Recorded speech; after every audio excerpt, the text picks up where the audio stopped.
Okay, so I need to tell you about this substitute teacher at my school who was literally the most interesting person I've ever met. Her name was Ms. Thompson, and she had this whole vibe going on that just screamed drama queen.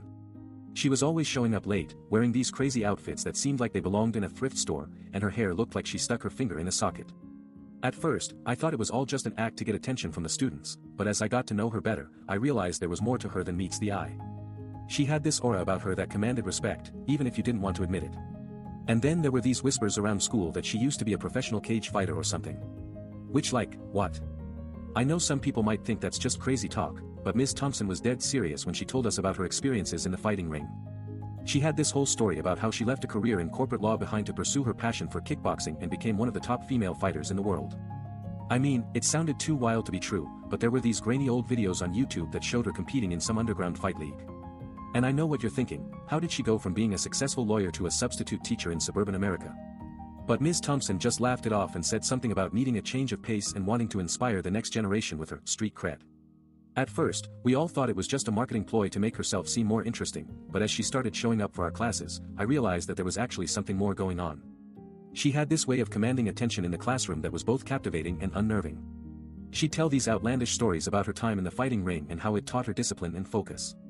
And even though we all knew she was just spinning a yarn, you could see the passion behind her words. It was infectious, actually. By the end of each class, I found myself wanting to hear more.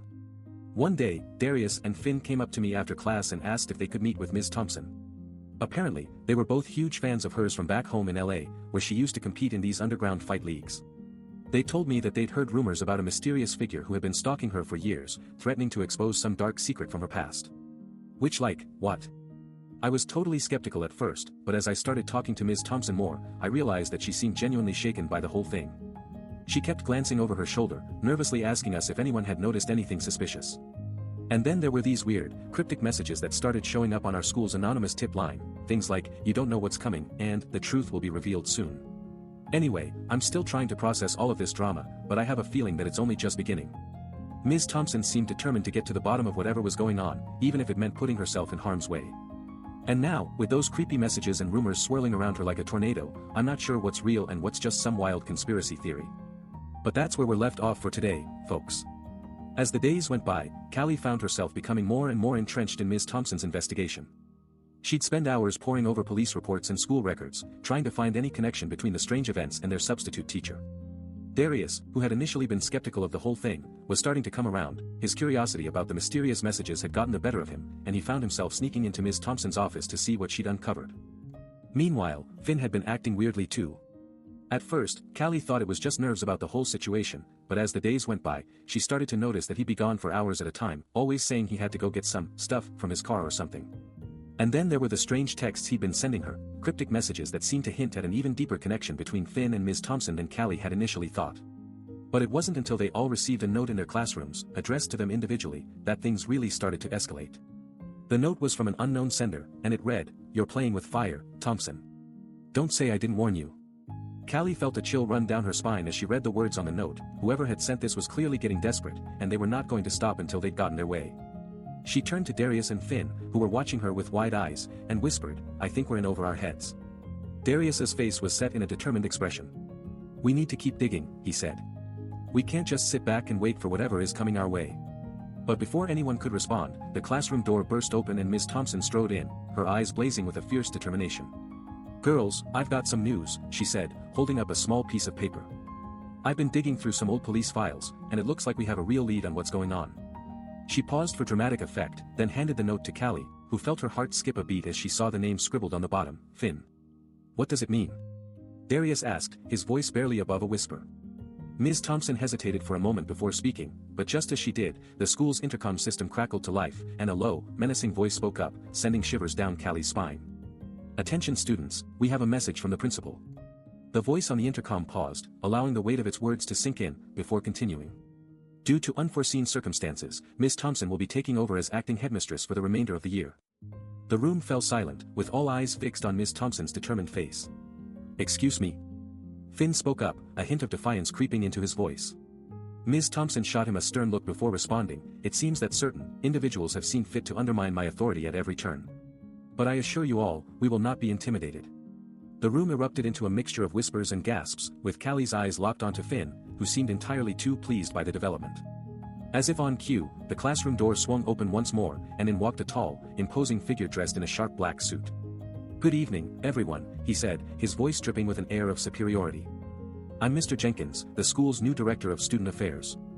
He flashed a silver ID badge at Ms. Thompson before turning to Finn, who seemed to be expecting him. Well, Mr. Jenkins drawled, his eyes narrowing as he took in Finn's unruly mop of hair and faded jeans. "The infamous Finn, it seems. I've heard quite a bit about you." Finn bristled under the man's condescending tone, but before he could respond, Ms. Thompson intervened. "I think that's enough for now, Mr. Jenkins. We have more pressing matters to attend to." The air in the room seemed to thicken with tension as she handed Mr. Jenkins a folder marked "Confidential." As Callie watched Finn exchange a fraught glance with Ms. Thompson, the intercom system crackled once more, this time spewing forth a cryptic message that sent shivers down her spine. "Project Echelon activation sequence initiated. All personnel advised to report to the old warehouse at midnight for further instructions."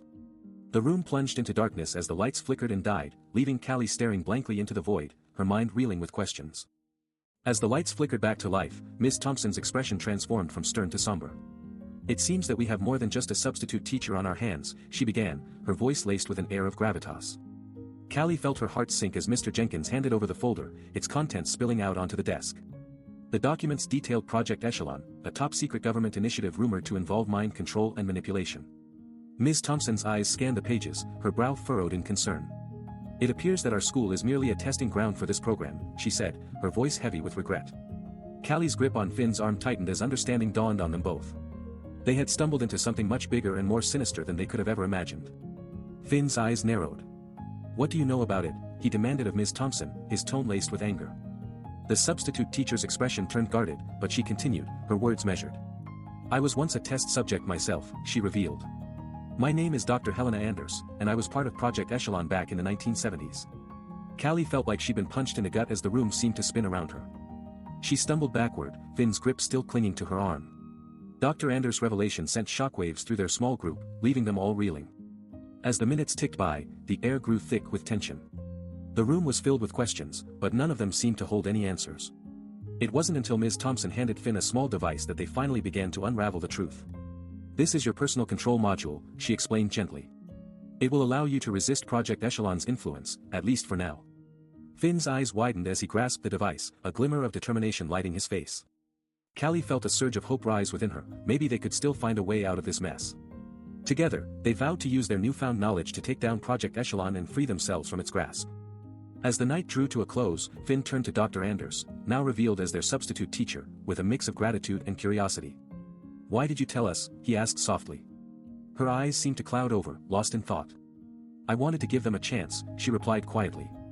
"A chance to see that even the most broken among us can find redemption." In that moment, Callie realized that Ms. Thompson's demeanor had changed, from stern to compassionate. She smiled faintly at Finn and Dr. Anders, a gesture of approval in her eyes. "You two have shown more resilience than I ever thought possible," she said. "I think it's time we took back control."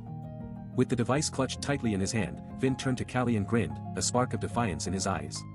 Together, they vowed to confront Project Echelon head-on, no matter what lay ahead. As the night drew to a close, Callie couldn't shake off the feeling that their lives would never be the same again. The once ordinary school had become an epicenter of danger and deception, but it was also where three unlikely heroes had found each other, bound together by their unwavering determination.